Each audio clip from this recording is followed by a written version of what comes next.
September 23, 1944, 28,000 feet above the Rhineland. Oberleutnant Franz Stigler adjusted his oxygen mask and watched the American bomber formation crawl across the autumn sky below. His Messerschmitt Bf 109 G6 had the altitude advantage, the tactical position every Luftwaffe pilot had learned to exploit since Poland. This should have been routine. Then the escort appeared. 4 P-51 Mustangs, climbing at angles that violated every intelligence briefing Stigler had received about American fighter capabilities. The lead aircraft pulled vertical, maintaining climb rate at altitudes where Stigler's Daimler-Benz engine was already gasping for oxygen. No throttle manipulation, no desperate dive for speed. Just pure, impossible climbing power that turned the sky's vertical dimension into American territory.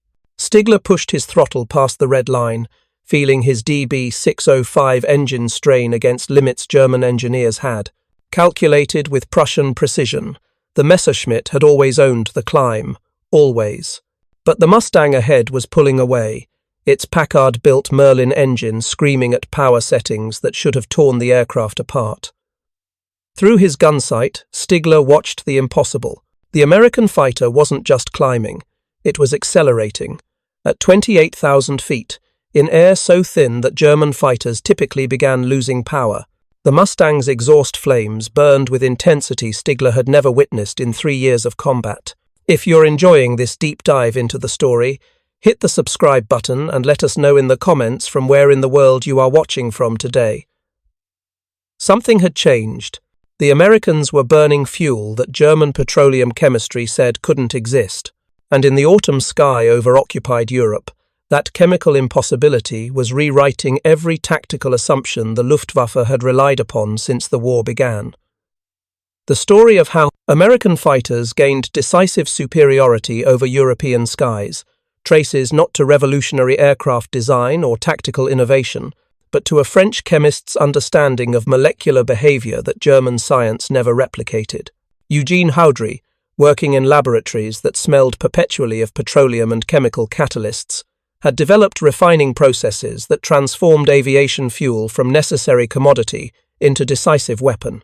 Born in France in 1892, Houdry had served as a tank officer in the First World War, earning the Croix de Guerre and witnessing firsthand how petroleum shortages could cripple military operations. That experience drove his obsession with fuel chemistry. After the war, while most chemists pursued incremental improvements to existing refining processes, Houdry envisioned fundamentally different approaches to extracting gasoline from crude oil. His breakthrough came through catalytic cracking, a process that used specially formulated catalysts to break down heavy petroleum molecules into lighter, more valuable compounds. Traditional thermal cracking simply heated crude oil until it decomposed. Houdry's catalytic process achieved the same result at lower temperatures while producing gasoline with dramatically higher octane ratings. The octane number measured a fuel's resistance to premature detonation under compression. Low-octane fuel exploded uncontrollably when compressed in an engine's cylinders, destroying pistons and reducing power output. High-octane fuel burned smoothly, even under extreme compression, allowing engines to operate at higher boost pressures and generate more power. In 1937, Houdry patented his catalytic cracking process. The timing proved fortuitous. Europe was sliding toward war, and military planners were beginning to understand that aviation fuel quality would matter as much as aircraft design in determining air superiority. The British Royal Air Force initially used 87-octane fuel in their Hurricane and Spitfire fighters. German Messerschmitt Bf 109 fighters used similar fuel ratings.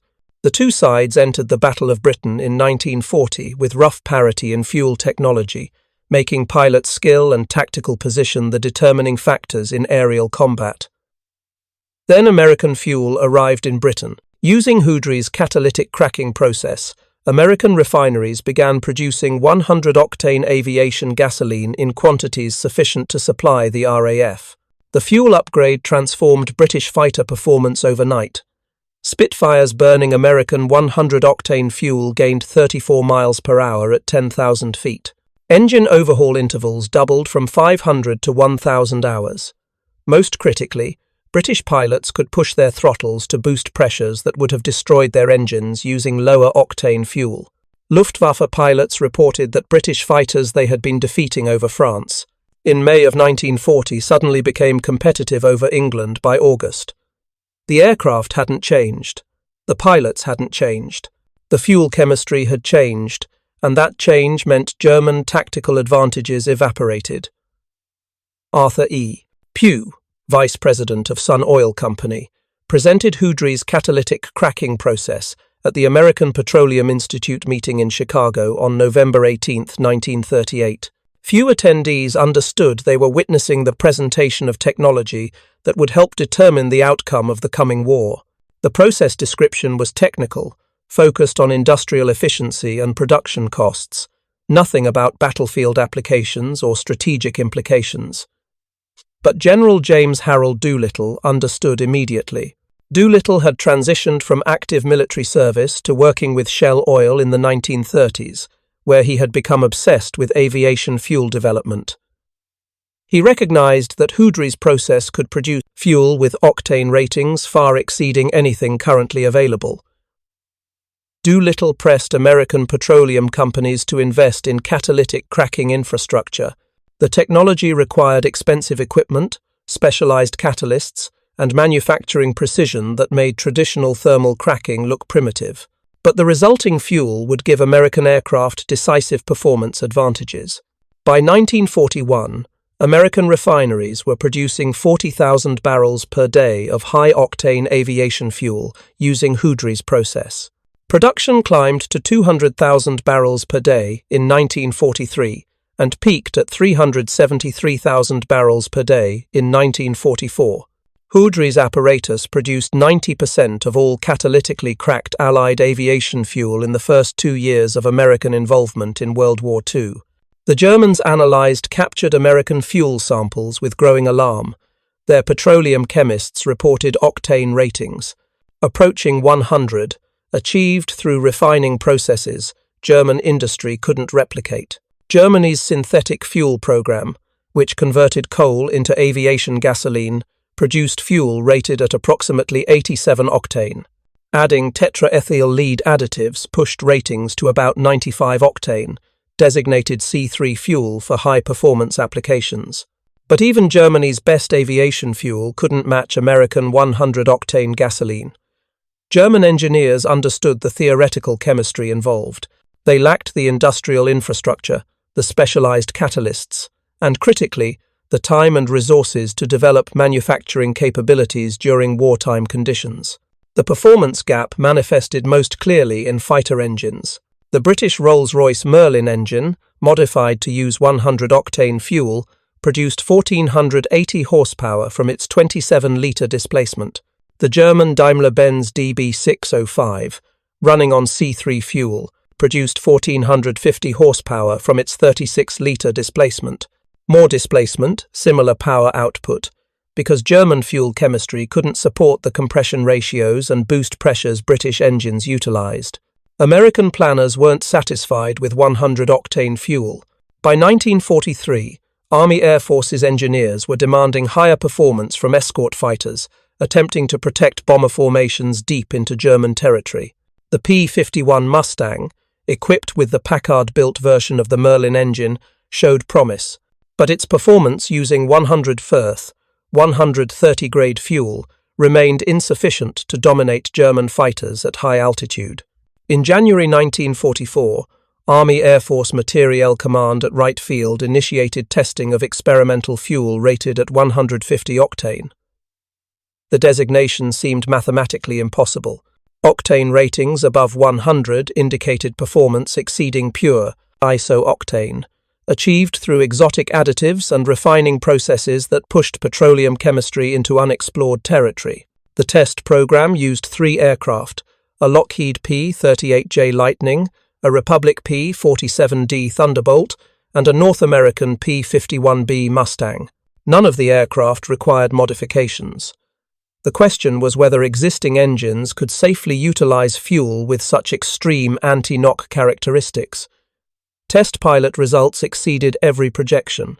The P-51B gained 10 to 11 miles per hour in top speed and climbed 560 feet per minute faster, beginning at 2,200 feet. At 20,800 feet, climb rate improvement reached 580 feet per minute. The P-38J benefited most dramatically, with speed increases of 20 to 25 miles per hour and climb rate improvements of 500 feet per minute. The performance gains came with costs. The 150 grade fuel cost approximately $53 per gallon in 1945 currency, making each combat sortie more expensive than a luxury automobile. Spark plug life decreased dramatically, requiring replacement after only 12 to 15 flight hours.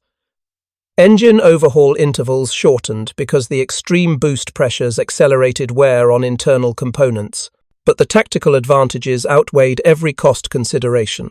Fighter squadrons equipped with 150-grade fuel could escort bombers throughout their entire mission profile, engage German fighters at any altitude, and return to base with fuel reserves that provided safety margins previously impossible.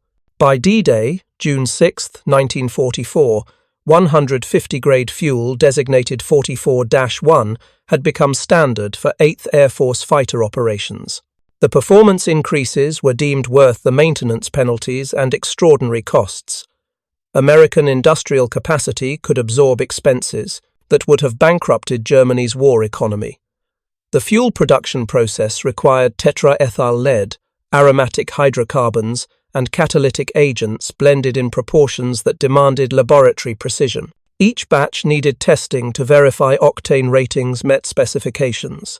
Transportation required specialized handling because the volatile mixture could detonate spontaneously if contaminated or exposed to improper storage conditions. Manufacturing the exotic additives involved chemical plants scattered across the continental United States. Coordinating supply chains during wartime, when transportation infrastructure was stressed beyond peacetime capacity, required logistics management that rivaled military operations in complexity. Railroad companies initially resisted transporting the fuel. A single derailment could destroy enough aviation gasoline to supply an entire fighter squadron for weeks, while creating an explosion capable of leveling everything within half-a-mile radius. Insurance companies demanded premium rates.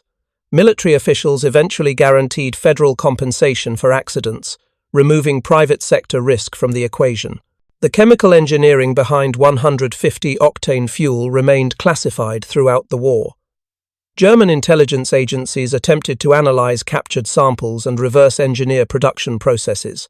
They found fuel that tested at ratings their instruments could barely measure, mixed using techniques their petroleum chemistry couldn't explain. Dr. Heinrich Wagner, chief of the Reich Air Ministry's fuel development program, filed reports dismissing American fuel claims as measurement errors or propaganda. Fuel with octane ratings approaching 150 would detonate spontaneously, Wagner insisted, or destroy engine components within minutes of operation. His training in conventional petroleum chemistry hadn't prepared him for the catalytic processes Houdry had pioneered. German pilots filing combat. Reports through summer and autumn of 1944 described American fighter performance that Luftwaffe headquarters initially categorized as combat stress or equipment failure. The notion that fuel chemistry alone could account for such dramatic performance improvements seemed technically impossible to engineers trained in traditional refining methods. The truth was simpler and more devastating than German analysts imagined. American fuel technology had achieved capabilities German science couldn't match, and in the air war over Europe, that technological gap was measured in young German pilots who never understood why their proven tactics suddenly failed against American fighters that could climb faster, fly higher, and fight longer than any previous opposition. The revolution in aerial combat was chemical, not mechanical, and it was about to demonstrate that wars could be won in laboratories as decisively as on battlefields. The morning of August 7th, 1944, marked the first large-scale operational deployment of 150-grade fuel in the European theatre. Captain George Preddy led the 352nd Fighter Group's Mustangs from their base in Bodney, England, climbing through heavy cloud cover toward a bomber escort mission over Munich. His Packard Merlin engine, burning the exotic fuel mixture, delivered power that felt fundamentally different from anything Preddy had experienced in 2 years of combat flying. The throttle response was immediate, crisp, with none of the hesitation that characterized earlier fuel grades at high altitude. At 25,000 feet, where standard aviation gasoline typically began showing performance degradation, Preddy's Mustang was still accelerating. The manifold pressure gauge registered 72 inches of mercury, boost levels that would have destroyed his engine using conventional fuel. The encounter came at 28,000 feet over southern Germany. Preddy's formation spotted 12 Messerschmitt Bf 109 G6s, positioning for a bounce attack on B-17 bombers. The German fighters held altitude advantage, a tactical position that had proven decisive in countless previous engagements. Luftwaffe doctrine emphasized climbing above enemy formations, then diving through with speed advantage for hit-and-run attacks. Preddy pulled his flight into a vertical climb to intercept. The maneuver should have been suicidal. Messerschmitts could outclimb Mustangs in every previous engagement analysis, but the 150-grade fuel changed equations that German pilots had relied upon since the war's beginning. The Mustangs climbed at rates approaching 3,000 feet per minute at altitude, where German fighters typically managed 1,800 feet per minute. Preddy's wingman, Lieutenant William Wisner, later described watching German pilots attempt to maintain their altitude advantage, pushing their throttles past red lines in desperation. The Daimler-Benz engines, engineering marvels that had dominated European skies since Poland, couldn't generate the power needed to match American climb rates. The engagement lasted 7 minutes. Preddy's squadron claimed 6 Messerschmitts destroyed without losing a single Mustang. More significantly, the German formation broke off their attack on the bombers, forced into defensive maneuvering at precisely the moment when their training and experience should have provided decisive advantages.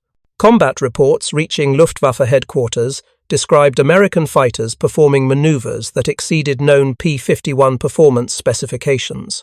Oberstleutnant Johannes Steinhoff, one of Germany's most experienced fighter leaders, personally debriefed pilots who claimed Mustangs were outclimbing Focke-Wulf 190, as in vertical ascents, and maintaining combat speeds above 30,000 feet, where engine power should have been severely reduced by atmospheric conditions. At the Wehrmacht Flight Test Center, German engineers subjected captured American fuel samples to analysis, using the most sophisticated instruments available to Nazi Germany.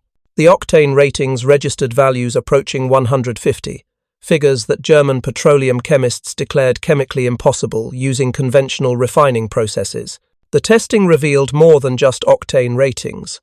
American fuel contained aromatic hydrocarbon concentrations around 20%, carefully balanced to provide anti-knock characteristics without the engine fouling problems that plagued German attempts to boost their own fuel ratings.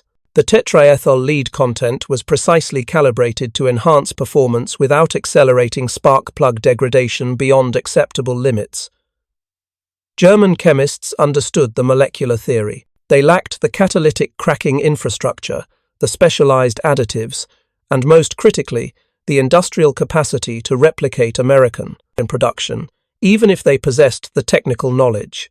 Germany's synthetic fuel program, born from necessity because the Reich controlled virtually no petroleum resources, was optimized for quantity over quality. The Burgius process, which Germany used to convert coal into liquid fuel, produced gasoline and diesel adequate for military applications, but unable to match the octane ratings American catalytic cracking achieved. German engineers experimented with various additives to boost octane ratings. They succeeded in producing limited quantities of C3 fuel, approaching 100 octane equivalent, but production volumes remained insufficient to supply frontline fighter units consistently. Major Gerhard Barkhorn, Germany's second highest scoring ace with over 300 victories, led his JG-52 Messerschmitt squadron against American bomber formations in September 1944. The engagement demonstrated how technological superiority could override tactical experience and numerical advantages.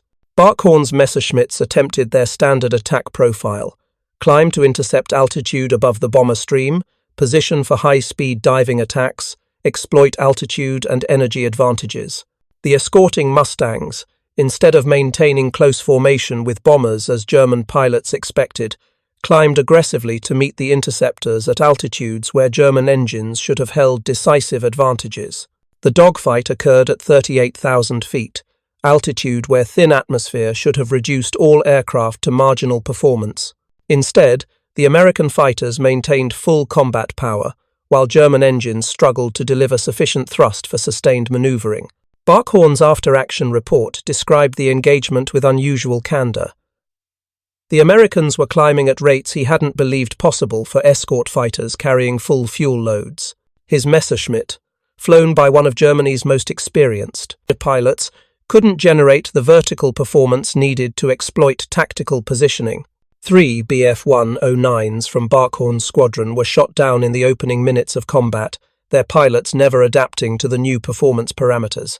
Barkhorn himself barely escaped when his engine began losing power during a climbing turn that should have been well within the aircraft's capabilities. Luftwaffe intelligence officers analyzing these reports faced a professional crisis. The information suggested American fighters had undergone performance improvements that seemed technically impossible. Yet the reports came from experienced pilots, many of them aces with hundreds of combat hours. Dismissing their accounts as pilot error or combat stress meant ignoring evidence that American technological advantages were fundamentally changing the air war. Reich Marshal Hermann Göring, commander of the Luftwaffe, ordered emergency development programs to counter American fuel superiority. German synthetic fuel plants were retasked to experiment with high-octane additives. Research facilities tested exotic chemical mixtures, attempting to replicate the performance characteristics that American fuel demonstrated. Every attempt produced frustration, modified Focke-Wulf 190. As using experimental fuel mixtures suffered engine failures at rates that made them more dangerous to their pilots than to enemy aircraft. The few successful formulations required maintenance intervals so frequent that aircraft spent more time in repair facilities than conducting operations. The industrial infrastructure for producing high-octane aviation fuel required refining equipment Germany didn't possess, chemical additives Germany couldn't manufacture in sufficient quantities, and quality control processes Germany's wartime economy couldn't support. American petroleum companies had invested decades and billions of dollars developing catalytic cracking technology. Germany was attempting to replicate those capabilities in months while fighting a multi-front war that consumed every available resource. If you find this story engaging, please take a moment to subscribe and enable notifications. It helps us continue producing in-depth content like this. Lieutenant Colonel John Meyer, commanding the 352nd Fighter Group, filed mission reports through autumn 1944 that documented the transformation of air combat over Europe. His Mustang squadrons, burning 150-grade fuel, were engaging German fighters at altitudes above 35,000 feet, where combat had previously been impossible due to engine performance limitations. The exotic fuel allowed sustained high-power operation in atmospheric conditions that forced earlier fighters to reduce throttle settings or risk engine failure. Meyer's pilots completed 7-hour missions routinely, endurance that had been impossible with standard fuel due to consumption rates and engine reliability constraints. More significantly, the psychological impact on American pilots was transforming unit cultures and operational approaches. Squadrons that had spent months learning to avoid prolonged engagements with German fighters suddenly found themselves seeking combat with enthusiasm. The confidence that came from flying superior equipment had effects extending beyond individual pilot performance to reshape tactical doctrines and mission planning. The strategic implications cascaded through every aspect of bomber operations over occupied Europe. Heavy bomber formations that had suffered devastating losses during unescorted portions of their missions could now receive fighter protection throughout entire flight profiles. The 8th Air Force, which had been losing bombers and crews at rates threatening to eliminate strategic bombing as effective strategy, suddenly found itself capable of sustained operations against targets deep within German territory. General Karl Spaatz, commanding United States Strategic Air Forces in Europe, recognized that fuel technology had fundamentally altered the balance of power in aerial warfare. The 150-grade gasoline represented more than improved octane ratings. It embodied American industrial capabilities that German war economy couldn't match even under optimal conditions. Each gallon required manufacturing processes demanding precision engineering, chemical expertise, and material resources that exceeded Germany's available capacity by orders of magnitude. The fuel's unit cost was extraordinary, but the tactical advantages provided made economic calculations irrelevant in the context of total war. The Battle of Berlin's airspace in March 1945 demonstrated the complete breakdown of German air defense capabilities when faced with American technological advantages. Hundreds of Mustangs burning 150-grade fuel escorted bomber streams directly over the Reich capital, engaging and defeating German interceptors in their own airspace. Captain Charles Chuck Yeager, flying his P-51D named Glamorous Glen III, encountered a formation of Messerschmitt Bf 109 K4s over Berlin on March 2, 1945. The K4 represented Germany's ultimate attempt to upgrade the 109 series, featuring the DB605D engine with improved supercharging and water methanol injection for emergency power boost. On paper, the K4 should have been competitive with late-model Mustangs. In practice, the German fighter's performance advantages existed only in theoretical calculations. Yeager's Mustang, burning fuel that delivered 30% more engine power than German intelligence believed possible, outperformed the K4 in every parameter that mattered in combat. The engagement occurred at 27,000 feet. Yeager bounced the German formation from above, diving through with speed advantage. The Messerschmitt pilots attempted to escape through climbing turns, a maneuver that had proven effective against earlier American fighters. Yeager's Mustang simply followed them vertical, maintaining pursuit through climbing spirals at altitudes where his engine delivered power German fighters couldn't match. Yeager claimed one K4 destroyed, watching the German pilot bail out after his engine failed during sustained high-power operation at altitude. The Daimler-Benz 605D, pushed beyond its design limits by a desperate pilot attempting to escape superior aircraft, had destroyed itself. Yeager returned to base with fuel reserves sufficient for another hour of combat operations. The human cost of technological advantage became personal for pilots who recognized their survival depended on innovations created by scientists working thousands of miles from combat zones. First Lieutenant Richard Peterson had been shot down over France in June 1944, flying a Mustang burning standard, aviation fuel. Peterson's replacement, Second Lieutenant William Hayes, owed his survival during his first combat mission to the performance margins that Houdry's fuel provided during a dogfight that would have been fatal with conventional gasoline. Squadron records documented the transformation in statistical terms that translated directly into young men who returned home instead of becoming names on memorial walls. Fighter squadrons equipped with standard aviation fuel experienced casualty rates approaching 20% per month.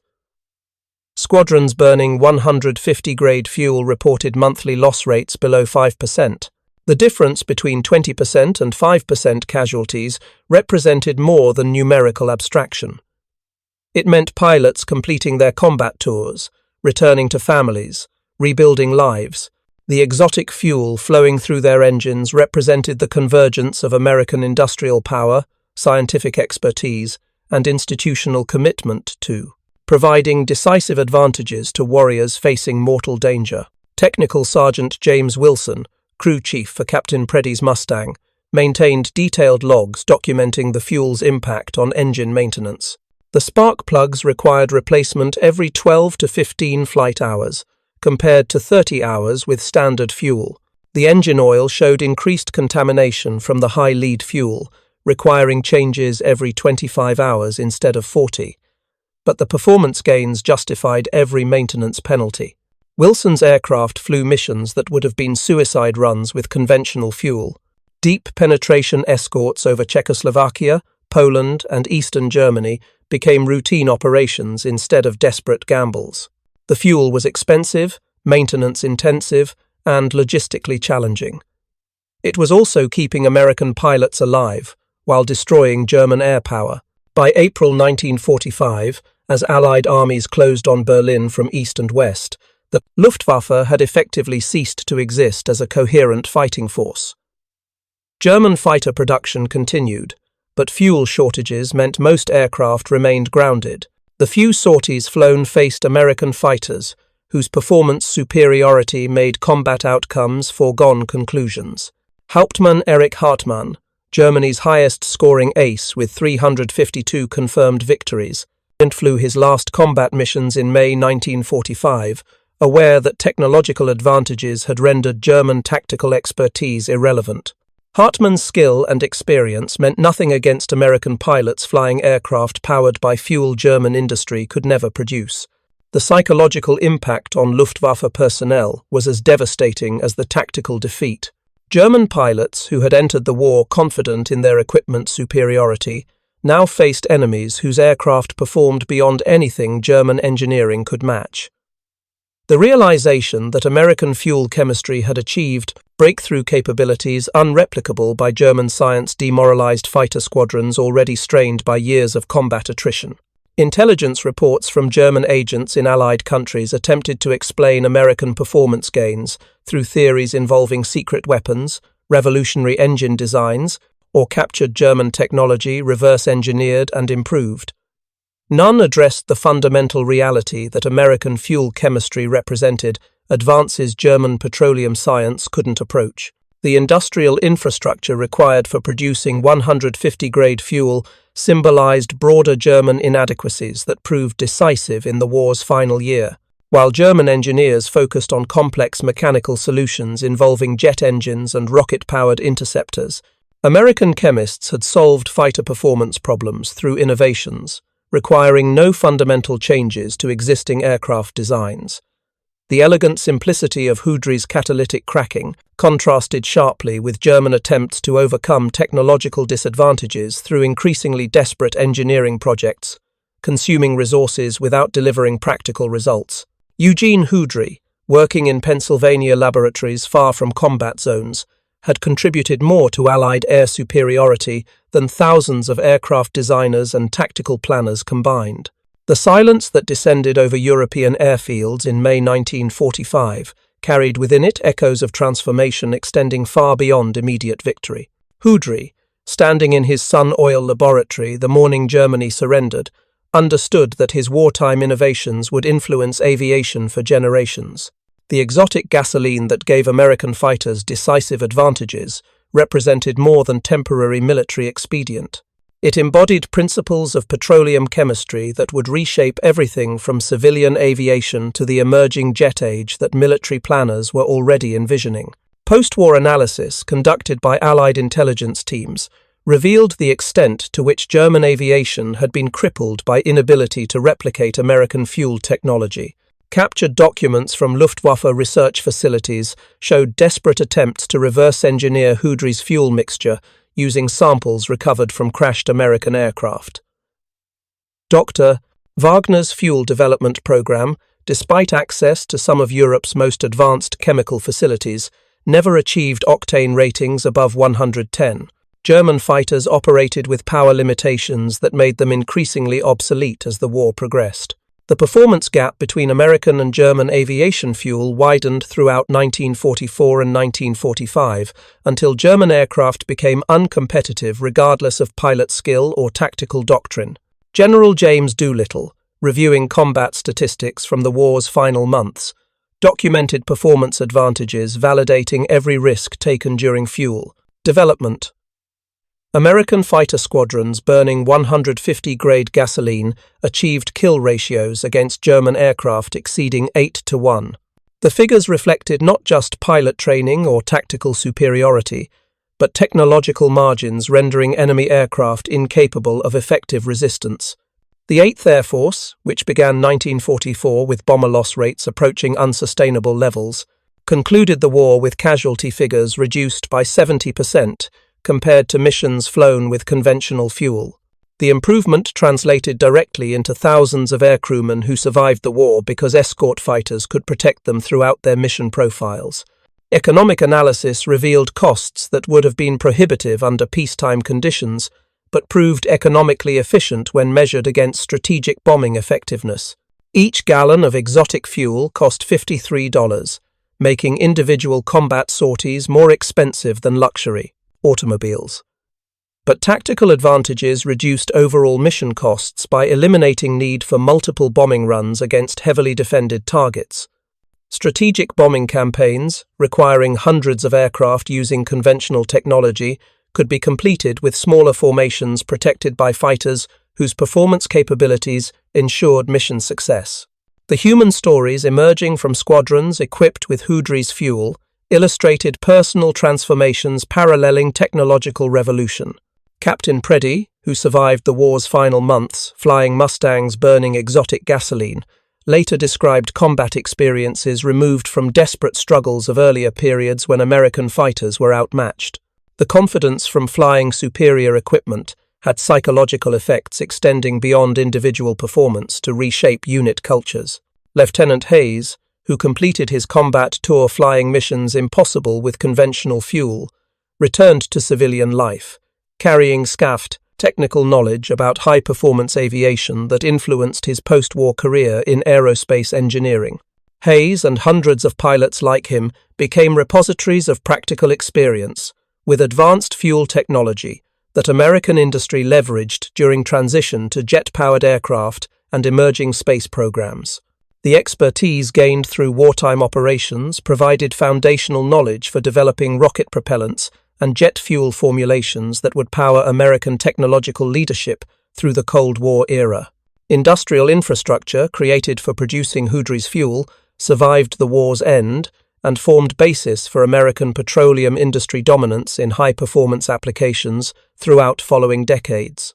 Refineries modified to handle precise temperature controls and chemical additives required for 150-grade gasoline retained capabilities, allowing rapid adaptation to civilian aviation fuel requirements and eventually jet fuel production. Manufacturing expertise developed during wartime emergency conditions provided competitive advantages, establishing American petroleum companies as global leaders. Houdry himself, recognized belatedly for contributions classified throughout the war, continued research into catalytic processes, revolutionizing petroleum chemistry beyond military applications. His wartime innovations in high-octane fuel production led directly to developments in catalytic cracking, improving civilian gasoline quality while reducing production costs, benefits transforming American automotive culture during post-war economic boom. The chemical engineering principles making possible exotic aviation fuel found applications in plastics manufacturing, pharmaceutical production, and petrochemical processing, establishing entire industries. Houdry's greatest contribution to civilian life came through his invention of the automotive catalytic converter, technology that would reduce vehicle emissions and improve air quality for billions of people worldwide. The strategic implications of fuel technology advantages became apparent as American military planners evaluated lessons from the European Air War while preparing for potential conflicts with technologically advanced adversaries. The Soviet Union, despite receiving limited samples of American aviation fuel through Lend-Lease programs, had not developed indigenous capabilities for producing high-octane gasoline in meaningful quantities. This technological gap influenced American strategic planning throughout the early Cold War period, when fuel chemistry advantages were considered as significant as nuclear weapons in maintaining military superiority. The German failure to develop effective countermeasures against American fuel technology became case study in how industrial limitations could determine military outcomes, regardless of tactical expertise or strategic planning. Luftwaffe pilots, highly experienced flying technically, and sophisticated aircraft, had been rendered ineffective by fuel chemistry disadvantages their training and equipment couldn't overcome.